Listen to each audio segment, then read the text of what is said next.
What do I mean by that? Why do I want to talk about my nature? So when I say my nature, what I mean is, well, okay, this is all, kind of philosophical kind of stuff, but anyways, so I know that I am real, in the sense that I know that, I'm getting, stimulus from the world. I see things, I taste things, I smell things, I hear things, I touch things.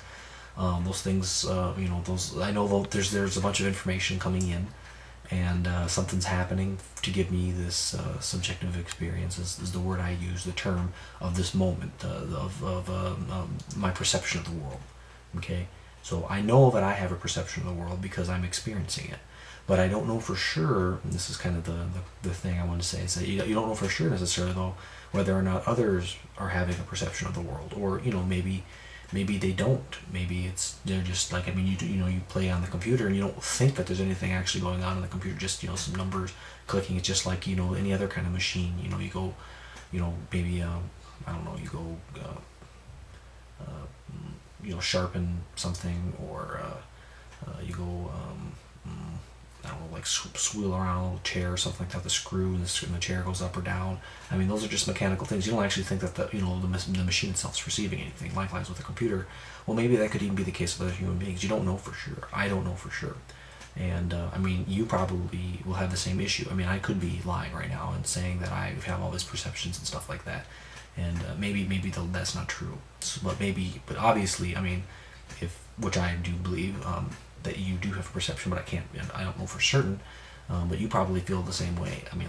I have a perception is probably what you're thinking, but I don't know for sure if everybody else does. But what's the thing that causes us to think or assume or go so far as to completely believe and not even think about it, if not on a daily basis, and probably, or maybe even we've never even thought of that thought.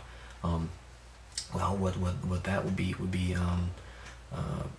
or what whether or not you think of that, that's kind of that's going into like others' nature, right? So how do we know about others' nature? What are the things that we use to give us a belief, to reinforce our belief that other people are also perceiving creatures?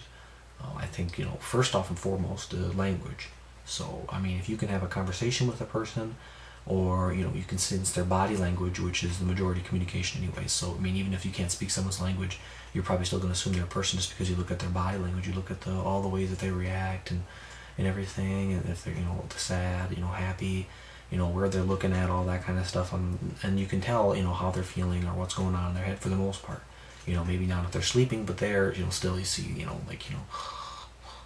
kind of whatever, the movements people make when they're sleeping and all that, it's body language and everything like that too. So in general, though, when they're awake and they're speaking your language is when you can most tell whether or not they're a human being, obviously, because then you can sense all the little finer things that they say, and their usages of language, and when they choose to say certain words and others.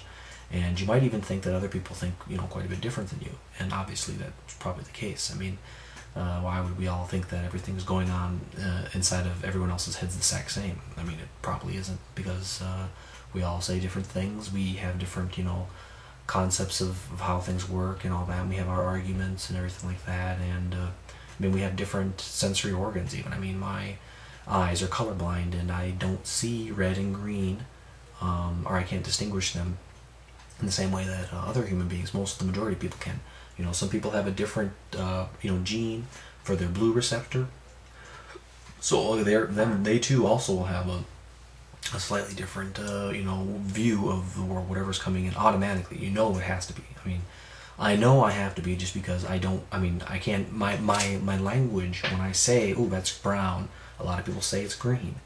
And that right there already, tips me off that there's something up. My basic, green comes from a color crayon that I've seen that had when I was a kid or something that had the word green on it, and one that had the word brown on it. So that's how I got those two. And then I go out and I see things that I think look like that green crayon, but obviously the majority of people don't. So now the question is, though, do the majority of people actually see the same thing? Is the same perception that you have of green the same as other people that aren't colorblind? Now, we don't know. All we know is that you know, in general, you'll say green and they'll say green, and you'll say blue and they'll say blue, and you'll say red and they'll say red, and you'll say, you know, turquoise and they'll say turquoise, or whatever the heck else. And that's because of you know, your eyes are evolved to sense things, and your brain is evolved to call them the same types of things. Otherwise, you can't have communication. I mean, you know, if you saw the world so differently from other people that you couldn't use the same language, it wouldn't be very useful probably. And you know, your variant of humanity probably wouldn't live very long. You know, if you saw you know, blood as green and someone else saw blood as blue, you probably would both look at it, and you know, you wouldn't come to a conclusion one way or the other about it.